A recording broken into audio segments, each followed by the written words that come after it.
Joining me now from Southern California, editor with the College Fix, Jennifer Kabbany. Jennifer, so San Francisco is effectively attacking our heritage in, who knows exactly what they're going to be doing to these murals of George Washington, which, by the way, were painted and constructed by a fairly famous artist who's done a lot of work throughout California, in particular in San Francisco. That aside, 83 years later, for 83 years there's been no trauma. And suddenly, now, with the snowflakes apparently that we're producing in San Francisco and other areas of the United States, there's trauma. Yeah, I mean, this is coming straight out of George Orwell. They are erasing history. The panel was fine for 100 years, and now all of a sudden some snowflakes are flipping out. A minority of snowflakes, because if you ask a lot of the students, they're fine with the panels. But, of course, liberal lunacy won the day on this one. This gentleman who painted these things is Viktor Arnatov. He was a Russian emigre who wanted to depict the American experience accurately.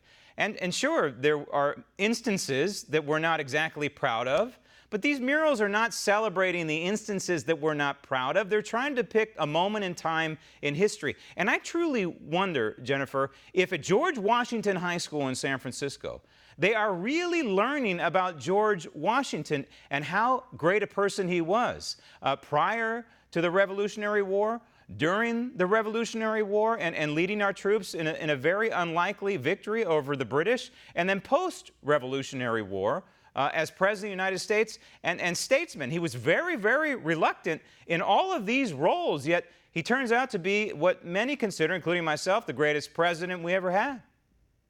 Yeah, you're absolutely right. I mean, the artist was a communist. He wanted to portray George Washington in a realistic format. So it included some slaves. It included a dead Native American. And you would think the liberals would be celebrating this and being like, hey, this is real history. And now they just want to cover it all up. Right.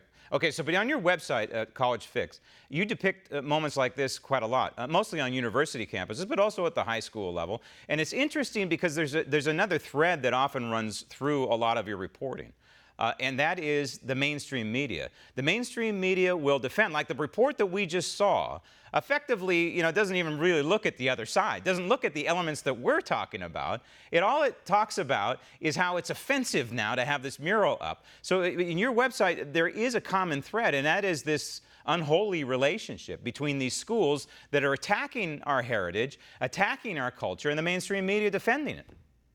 Yeah, absolutely. I mean, everywhere you go on college campuses nowadays, they bemoan American heritage. You're not even allowed to talk about a Western civilization anymore. Now that's racist and white supremacist. I mean, they're teaching our history in a very narrow, biased manner. Is there any movement afoot that you can feel, any palpable effort by parents that have enough of this nonsense at universities and saying, hey, I'm pulling my kids out, or maybe alumni are saying, hey, I'm pulling my dollars out? It's few and far between. I mean, there's homeschooling. That's one solution, but homeschooling isn't a solution for every parent. So we need to get more proactive. Alumni associations, stop donating millions and millions of dollars to these institutions. Right. And hold them accountable. That's the bottom line, is the American people have to not stand for this kind of stuff and push back and say, hey, USC or UCLA or Princeton or Harvard, you're not doing right by me. Not only am I not going to send my child there, I'm not going to send my dollars there. That's the only way. And the only way these schools will listen to you, in the end, it's all about the money. Jennifer, thank you. My pleasure.